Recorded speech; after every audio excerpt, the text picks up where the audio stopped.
আসসালামু আলাইকুম। আশা করি সবাই ভালো আছো। আজকে আরো একটি নতুন ভিডিও নিয়ে উপস্থিত হয়েছি। আজকে আমরা এডুকেশনাল সাইকোলজি এই এডুকেশনাল সাইকোলজির বিকাশের যে বিভিন্ন স্তর আছে, স্টেজেস অফ ডেভেলপমেন্ট, সেই বিকাশের বিভিন্ন স্তর সম্পর্কে বিভিন্ন মনোবিজ্ঞানী যে ব্যাখ্যা দিয়েছেন সেইগুলো আজকে আলোচনা করব। তো till watch the video till the end and note down the vital points on your exercise book. So let us start the video. তো এখানে দেখো বিভিন্ন মনোবিজ্ঞানী বিকাশের স্তর সম্পর্কে বিভিন্ন ভাবে ব্যাখ্যা করেছে। তোমার কয়েকজনের থিওরি নিয়ে আলোচনা করব। স্টেজ অফ ডেভেলপমেন্টকে তারা কত রকম ভাবে ভাগ করেছেন সেটা একটু সংক্ষেপে আলোচনা করার চেষ্টা করবো আর কি। এইখানে আর্নেস্ট জোন্স, তারপরে তোমার পিকুনাস, রুশো, জিন পিয়াজে, এরা স্টেজ অফ ডেভেলপমেন্ট সম্পর্কে বলেছে। তোমার আর্নেস্ট জোন্স একজন বিখ্যাত সাইকোলজিস্ট, তিনি কি করেছেন স্টেজ অফ ডেভেলপমেন্টকে 4টি স্টেজে ভাগ করেছেন। According to Ernest Jones, stages of development are classified into 4 categories. These are as under. তাহলে এই 4টি ক্যাটাগরি কি কি? Number 1, infancy. ইনফ্যান্সি মানে শৈশবকাল, শিশুকাল বা শৈশব, ইনফ্যান্সি ফ্রম 0 to 5 ইয়ার্স। তাহলে 0 থেকে 5 ইয়ার্স পর্যন্ত এই সময়কালটাকে ইনফ্যান্সি নাম দেওয়া হয়েছে, শৈশবকাল। Second stage childhood from 5 to 12 years. তাহলে 5 থেকে 12 বছর পর্যন্ত এই সময়কালটাকে আর্নেস্ট জোন্স নাম দিয়েছেন বাল্যকাল, চাইল্ডহুড। থার্ড স্টেজ, এটা হচ্ছে অ্যাডোলিসেন্স। থার্ড স্টেজ হচ্ছে অ্যাডোলিসেন্স বা এবার তিনি নাম দিয়েছেন পিউবার্টি। এটা কৈশোরকাল বা বয়সন্ধিকাল। এটা হচ্ছে তোমার 12 থেকে 18 বছর, ফ্রম 12 to 18 ইয়ার্স। আর last, that is fourth stage, it's adulthood. ঠিক আছে, এটা হচ্ছে ফ্রম 18 to till death, 18 থেকে একদম মৃত্যু পর্যন্ত এই সময়কালটাকে তিনি নাম দিয়েছেন অ্যাডাল্টহুড। তাহলে আর্নেস্ট জোন্স মানুষের এই যে বিকাশের স্তর from birth to death, from birth two till death, জন্ম থেকে মৃত্যু পর্যন্ত এই যে সময়কাল, span of a human life, এটা মানুষের যে আয়ুষ্কাল, সেটাকে তিনি 4টি স্টেজে ভাগ করেছেন। একটা হচ্ছে ইনফ্যান্সি, এটা চাইল্ডহুড, আর একটা হচ্ছে কৈশোরকাল বা পিউবার্টি, আর একটা হচ্ছে অ্যাডাল্টহুড। এখানে বিভিন্ন মনোবিজ্ঞানী বিভিন্ন রকম ভাবে ভাগ করেছেন এটাকে। এবার রুশোর কথা যদি আমরা বলি, রুশো আরো একজন বিখ্যাত সাইকোলজিস্ট, ঠিক আছে, প্রকৃতিবাদের জনক বলা হয়, হচ্ছে ফাদার অফ ন্যাচারালিজম এবং negative education, theory of negative এডুকেশনের কথা তিনি বলেছেন। তো এই রুশো তোমার 5টি স্টেজে ভাগ করছেন। হচ্ছে হিউম্যান ডেভেলপমেন্টের স্টেজগুলিকে 5টা স্টেজে ভাগ করেছেন তিনি। 1 নম্বর তিনি নাম দিয়েছেন ইনফ্যান্সি। ইনফ্যান্সি হচ্ছে ফ্রম 1 to 5 ইয়ার্স, 1 বছর থেকে 5 বছর, এটাকে তিনি নাম দিয়েছেন ইনফ্যান্সি, শৈশবকাল। তারপরে দ্বিতীয়ত হচ্ছে চাইল্ডহুড ফ্রম 5 to 12 ইয়ার্স, 5 থেকে 12 বছর, এটাকে তিনি নাম দিয়েছেন চাইল্ডহুড, বাল্যকাল। আর থার্ড স্টেজটা হচ্ছে প্রি অ্যাডোলিসেন্স, প্রাক কৈশোর।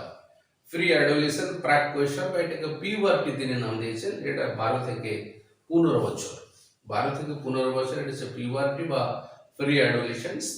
আর 4 নম্বরটার নাম দিয়েছেন তিনি অ্যাডোলিসেন্স, কৈশোরকাল, এটা 15 থেকে 20 বছর, ফ্রম 15 to 20 ইয়ার্স। আর 5 নম্বর স্টেজ হচ্ছে adulthood, from 20 to till death, 20 থেকে মৃত্যু পর্যন্ত এই সময়কালটাকে তিনি নাম দিয়েছেন অ্যাডাল্টহুড। ঠিক আছে, প্রাপ্তবয়স্ক। তো এইখানে যে পিউবার্টির কথা বলা হচ্ছে, অ্যাডোলিসেন্সকে দুটো স্টেজে আবার ভাগ করা হলো। অ্যাডোলিসেন্স, একটা প্রি অ্যাডোলিসেন্স আর পিউবার্টি, আর একটা হচ্ছে অ্যাডোলিসেন্স। তো এই প্রি অ্যাডোলিসেন্স হচ্ছে তোমার পিউবার্টি, পিউবার্টি বয়সন্ধিকাল, এই সময়কালটাকে কি বলা হয়? এই সময়কালটা হয়েছে তোমার যখন থেকে মানে ছেলে মেয়ের মানে সেক্সুয়াল অ্যাবিলিটি তৈরি হয়, সেই সময়কালটাকে বলা হয় তোমার মানে পিউবার্টি। মানে বয়সন্ধিকাল। তার মানে প্রজনন ক্ষমতা যখন থেকে তৈরি হয় সেই সময়কালটাকেই বলা হয় পিউবার্টি বা বয়সন্ধিকাল। তো এখানে দেখো পিকুনাস আরো একজন প্রখ্যাত সাইকোলজিস্ট পিকুনাস, তিনি কিন্তু স্টেজ অফ ডেভেলপমেন্টকে 5টা স্টেজ ভাগে 10টা স্টেজে ভাগ করছেন। হ্যাঁ, আর্নেস্ট জোনস 4টে স্টেজে ভাগ করে দেখালেন, রুশো 5টা স্টেজের কথা বলেছে। এবার পিকুনাস, ঠিক আছে, পিকুনাস আর একজন সাইকোলজিস্ট, তিনি স্টেজ অফ ডেভেলপমেন্টকে 10টা স্টেজ ভাগ করেছেন। সেই 10টা স্টেজ আমরা একটু আলোচনা করি। কি কি 10টা stage? Number 1, free birth. Free birth মানে প্রাক জন্ম যেটাকে বলা হয়, বা প্রাক জন্ম স্তর, প্রি বার্থ।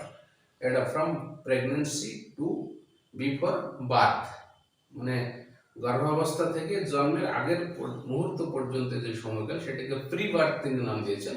ঠিক আছে, মানে প্রাক জন্ম স্তর।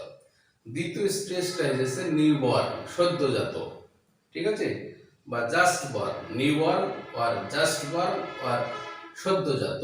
এই সময়কালটা হচ্ছে ফ্রম বার্থ টু 4 উইকস, জন্ম থেকে 4 সপ্তাহ।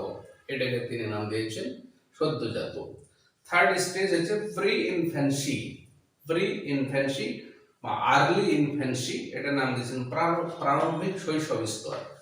প্রারম্ভিক শৈশব স্তর এটা হচ্ছে ফ্রম 1 মান্থ টু 1.5 বছর। ঠিক আছে, 1 মাস থেকে 1.5 বছর পর্যন্ত এই সময়কালটাকে তিনি নাম দিয়েছেন প্রি ইনফ্যান্সি। ঠিক আছে, প্রাক শৈশব। তারপরে নাম দেওয়া হয়েছে তোমার টার্মিনাল ইনফ্যান্সি। টার্মিনাল ইনফ্যান্সি মানে প্রান্তিক শৈশবকাল। প্রান্তিক শৈশবকাল এটা 1.5 বছর থেকে তোমার 2.5 বছর। 1.5 বছর থেকে 2.5 বছর, এটার নাম দেওয়া হয়েছে টার্মিনাল ইনফ্যান্সি, প্রান্তিক শৈশবকাল। এবার ফোর্থ মানে ফিফথ স্টেজ হচ্ছে তোমার আর্লি চাইল্ডহুড। আর্লি চাইল্ডহুড, এটা তিনি প্রারম্ভিক বাল্যকালের স্তর বলেছেন। প্রারম্ভিক মানে বাল্যকালের স্তর বা আর্লি চাইল্ডহুড। আর্লি চাইল্ডহুড হচ্ছে 2.5 বছর থেকে 5 বছর। 2.5 বছর থেকে 5 বছর এই সময়কালটাকে মানে প্রাক শৈশব মানে প্রাক বাল্যকাল নাম দেওয়া হয়েছে। তারপরে মিডিল চাইল্ডহুড। মিডিল চাইল্ডহুড হচ্ছে মধ্য বাল্য স্তর। এটা হচ্ছে তোমার 5 বছর থেকে 9 বছর, ফ্রম 5 to 9 years। ঠিক আছে, আচ্ছা। তারপরে টার্মিনাল চাইল্ডহুড, প্রান্তিক মানে বাল্য স্তর। প্রান্তিক বাল্য স্তর হচ্ছে ফ্রম 9 to 12 years, 9 বছর থেকে 12 বছর। তারপরে আসছে তোমার 8 নম্বর স্টেজ অ্যাডোলেসেন্স। অ্যাডোলেসেন্স মানে তোমার 12 থেকে 21 বছর মানে ধরা হচ্ছে। 12 থেকে 21 বছর হচ্ছে তোমার অ্যাডোলেসেন্সটা, 12 থেকে 21 বছর। এবার অ্যাডোলেসেন্সের মধ্যে একটা পিউবার্টি চলে আসছে তোমার 12 থেকে 15-এর মধ্যে। আচ্ছা, 9 নম্বর হচ্ছে অ্যাডাল্টহুড, প্রাপ্তবয়স্ক। এটা হচ্ছে 21 থেকে 17 বছর। হ্যাঁ, ফ্রম 21 to 70 years। 21 থেকে 70 বছর এই সময়কালটাকে তিনি নাম দিয়েছেন অ্যাডাল্টহুড, প্রাপ্তবয়স্ক। আর 10 নম্বর স্টেজ হচ্ছে ওল্ড এজ, বার্ধক্য। এটা তিনি নাম দিয়েছেন ফ্রম 70 to till death, মানে 70 থেকে একদম মৃত্যু পর্যন্ত এই সময়কালটাকে তিনি নাম দিয়েছেন বার্ধক্য, ওল্ড এজ। এখানে পিকুনাস তোমার এই 10টা স্টেজ উল্লেখ করেছেন। এইগুলা তোমার মেন স্টেজটা একই। হ্যাঁ, একটা হচ্ছে ইনফ্যান্সি, একটা চাইল্ডহুড, একটা অ্যাডোলেসেন্স, আর একটা অ্যাডাল্টহুড বা এখানে ওল্ড এজ। মেন স্টেজ একই। এখানে ধরো কেউ একটু অ্যাডোলেসেন্সকে আরো 2টো ভাগে ভাগ করে দিল, কেউ চাইল্ডহুডকে আরো 2টো ভাগে ভাগ করে দিল, এই স্টেজগুলো বেড়ে যাচ্ছে। কিন্তু মেন মানে স্টেজ অফ ডেভেলপমেন্ট মেইনলি সাধারণত তোমার ইনফ্যান্সি, তারপর চাইল্ডহুড, অ্যাডোলেসেন্স, অ্যাডাল্টহুড এবং ওল্ড এজ বা ডেথ, এইভাবে ভাগ করা হয়। এবার দেখো একজন মানে অত্যন্ত বিখ্যাত উচ্চমানের সাইকোলজিস্ট, সুইস সাইকোলজিস্ট জিন পিয়াজে, তিনি মানে কি বলেছেন স্টেজ অফ ডেভেলপমেন্ট বিষয়ে, সেটা একটু আমরা আলোচনা করি। হ্যাঁ, স্টেজ অফ ডেভেলপমেন্ট বিষয়ে জিন পিয়াজে একজন সুইস সাইকোলজিস্ট, তিনি 4টি স্টেজের কথা বলেছেন। প্রথম স্টেজ হচ্ছে তোমার মানে সেন্সরি মোটর স্টেজ, মানে ইন্দ্রিয় পরিমার্জনার স্তর। ইন্দ্রিয় পরিমার্জনার স্তর তিনি এই সেন্সরি মোটর স্টেজকে মানে 0 থেকে 2 বছর পর্যন্ত ধরেছেন। 0 থেকে 2 ইয়ার্স এই সময়কালটা আছে সেন্সরি মোটর স্টেজ, ইন্দ্রিয় পরিমার্জনার স্তর। বলছে মানুষের যে 5টা ইন্দ্রিয়, এই ইন্দ্রিয়গুলার মানে সচল বা ইন্দ্রিয়গুলার যে পরিমার্জনা, ইন্দ্রিয়গুলার যে অ্যাক্টিভ সম্পর্কে সচেতন হয় এই সময়কালে। তারপরে দ্বিতীয় স্টেজ হচ্ছে প্রি অপারেশনাল স্টেজ, এটা হচ্ছে প্রাক সক্রিয়তার স্তর। প্রাক সক্রিয়তার স্তর, সক্রিয়তার স্তরের আগের মুহূর্ত, এটাকে তোমার প্রি অপারেশনাল স্টেজ, এটা 2 থেকে 7 বছর পর্যন্ত ধরা হয়েছে। ঠিক আছে। থার্ড স্টেজ হচ্ছে তোমার কংক্রিট অপারেশনাল স্টেজ, এটা হচ্ছে মূর্ত সক্রিয়তার স্তর। মূর্ত সক্রিয়তার স্তর কংক্রিট অপারেশনাল স্টেজ, এটা হচ্ছে 7 থেকে 11 বছর। ঠিক আছে। আর লাস্ট স্টেজে তিনি নাম দিয়েছেন ফর্মাল অপারেশনাল স্টেজ, যৌক্তিক সক্রিয়তার স্তর। ফর্মাল অপারেশনাল স্টেজ, এটা হচ্ছে তোমার 11 থেকে 14 অথবা 15 বছর। তাহলে এই 4টি স্টেজে জিন পিয়াজে ভাগ করেছেন। তো এই জিন পিয়াজের এই যে স্টেজ মানে 4টি স্টেজ, এগুলো পরবর্তী ভিডিওতে আমরা বিস্তারিত আলোচনা করব। আজকের জাস্ট ভিডিওতে তোমার মানে স্টেজ অফ ডেভেলপমেন্ট সম্পর্কে কোন মনোবিজ্ঞানী কি বলেছেন সেইটাই সংক্ষেপে আলোচনা করলাম। তো ভিডিওটা প্রথম থেকে দেখার জন্য তোমাদের সকলকে ধন্যবাদ। আসসালামু আলাইকুম।